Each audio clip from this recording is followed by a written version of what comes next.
So, very good morning to all of you. Let's start a chapter first, that is geography again, third chapter. So, yesterday, wherever I stopped, I would be starting it from there itself. And yes, is the book visible to all of you? Yes, students, can you see the book? Yes, ma'am. Yeah. See, if you don't see anything or if anything is not visible to you, please tell me. Otherwise, this is visible to you, and so I have already opened it. Okay. So now today we will see again the human settlement part, third chapter, right? Wherever we had stopped yesterday, after those four types, we are going to do that. Ma'am, Yes. in semester exam, four lesson are coming, na? Approximately five chapters I have kept in the syllabus, and I'll try to cover all those five because see, one chapter should be extra. Like already first to third, it was there in the unit. Whether third you did not do, still first and second you might have learned, no? Yes. Yeah. So approximately there are three which I have kept it. Okay. Now see, yesterday I was telling you the types of settlement. Now here the settlements, why they vary? They vary according to the Yes, according to the size and the shape. Okay, the type and the size. Yes, is it visible? The size and the type. Yeah. So, what are the four types of settlements which we saw yesterday? One was the compact, clustered, or nucleated, the semi clustered, or the fragmented one, the dispersed one, and the isolated one. Yes, is it visible? Have you written all this? Even though if you don't have a textbook, you can see over here and pay attention. It will be more clear to you, right? Now the next thing is that we have to see this. Okay, now there are different type of settlements, and the images are taken and captured by the satellite. Okay, the satellite, we actually get the pictures from there only. So this first picture, this A1, right? This is a clustered one. Okay, you can see it is highly compact. Yes, I'm telling you the compact one also, and this characteristic of the settlement also, correct? So here, what do you know? Yes, what is this? There are many people living over here, many houses are there, so it is compactly settled. Okay, so it is a compact settlement, correct? Yes or no? It is a compact settlement, right? So, what are the characteristics of this type of cluster? If you see this type of image, then you can say that it is a linear pattern. Okay, why linear pattern? See here, you can see people are having houses in a row, in a line. Yes, one beside the other, one beside the other. So, a settlement which occurs along a road. So, here there is a road. This is the road. Okay, this one. And this road. Okay, so here what happened? This is the road, this part. Okay, and beside that you have the houses. Yes or no? You have the houses beside that. Correct? Nobody is saying anything. Yes, ma'am. Yes, you can see the houses beside it. So again, this is the road. You have houses here in line, and so it is called as a linear pattern. So we have settlement along the road, railway, canal, or river. So it is not necessary that there should be road. There can be railway, there can be canals, there can be rivers, and beside that the settlements could be there. Come on, then they are in a straight line. You can see it is in a straight line. See, I have already marked this, right? And the shape is of road or a river, so it is called as a linear settlement, linear pattern. Now coming to the second one, which is the rectangular pattern. Now why it is rectangular? You can see this is a shape of a rectangle. Every house is in a form of rectangle over here, correct? Is it right?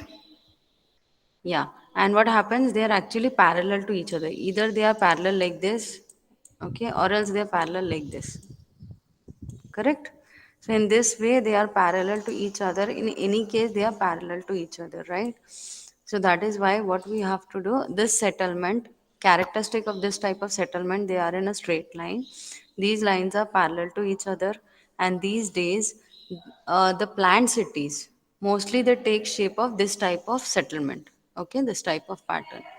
Now the next third is the patternless. You might have seen this mostly in the coastal areas. See, this is the coast. or the island type. Okay, here and here, right? With the development of the settlement, the size of the population also increases, and here, with increasing population, leads to haphazard development of settlement. What do you mean by haphazard? A lot of development, sudden change in the development. Okay, then houses are built as per convenience and space available. Yes. Now next we have the radial pattern. Okay, what is radial pattern? The settlements, they grow around a central object. So here you can see this, the water is available over here in the between in middle, and then we have settlements over here around this pond. So this is a central object or a center where you have water or something, and then nearby this, mostly it is water only, because water is available. Wherever water is available, you can reside over there. It is, the area is fit for living, right? And that is why there is water over here, and there is all settlement, all houses near this type of settlement is called as radial pattern. And this central point plays an important role in development of the settlement around it. Why? Because it is water. So if water is available, everything is good. Now the next is circular pattern. So approximately here it is present with the around this part, around this settlement, but still here we have this round. So the houses will be in a circular manner, in a circular shape, correct? Here it is not circular, but here it is circular. It is just built around it. So, like settlement, it is growing around the water body, but it is not in a round shape. So, it is called as radial pattern. Whereas in the circular pattern, you will find that the center of this settlement is also round. Yes, understood till here? What is the difference? Yes, anybody who did not understand can ask me. Mostly the circular pattern has the settlement which takes place around a lake when houses are closely spaced because of availability of water. Okay. Now the third is triangular pattern.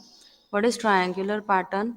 See, again you have here the triangular shapes of houses. Okay. Very, very accurate triangular shapes, right? Now, when you have this type of pattern, what you found? You found at the confluence of two rivers or road. Okay, so this, if you consider the house, then it is actually what is it? Rectangular. But if you don't consider this rectangular house and you consider the river or the road, so here you can see a river or a road. So basically, it is like this. It is like this. The shape is like this. See, here is the road. It is coming like this. Correct? Yes, girls. Any doubt till here so far? No, ma'am. No? Are you able to understand everything very clearly? Yes. Okay. Thank. If you have any doubt, please ask me.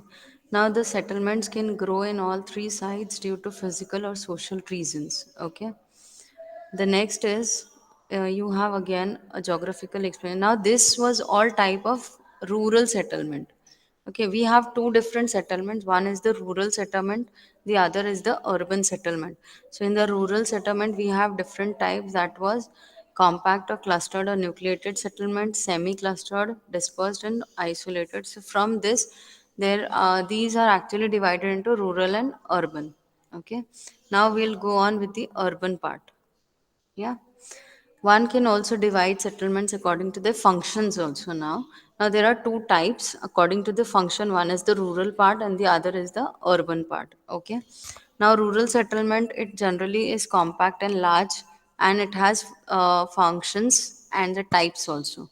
The types are also classified over here. So we'll go with the urban settlement. There are different type of urban settlement. For that, a link is given to you, a website is given to you by the government. You need to refer this website and complete the given table, classification, population, all these things you need to cover. Okay. Then town, metropolitan city, urban agglomer, then the classes, everything is given over here. The city, mega city, outgrowth, everything is given. Okay. Now this is also something which you have to complete. That is the table 3.2, where functions are given. that is administrative function, industrial, transport, commercial, mining, cantonment, educational, religious, and tourism. These are some functions. And what you have to write, you have to write the name of the city from Maharashtra, the name of the city from outside Maharashtra. So one should be from Maharashtra, one should be out of Maharashtra. Okay. The next geographical explanation is given that if you look at the cities above, what we realize that the cities, they do not carry only one function, right? Generally, there are more than one function to grow. So one of these functions may be a major one. As towns become cities and cities they becomes metro cities. So with time, the complexity of cities is also increasing day by day. Okay, you might have seen there are many changes taking place in villages, in rural areas. They are also approaching towards becoming urban areas. So urbanization is taking place more. So same place, the urban areas are taking place of metropolitan cities. Okay, so this way there are many changes going on. Now you have land use. So for land use, why the land is used? Can you tell me the different purposes for which the land is used? Yes, what are the different ways and different purposes for land use? Anybody who can give me the answer, come on.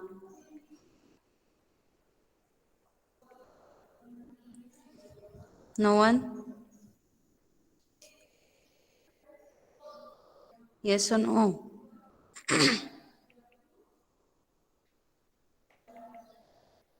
Why do you need soil?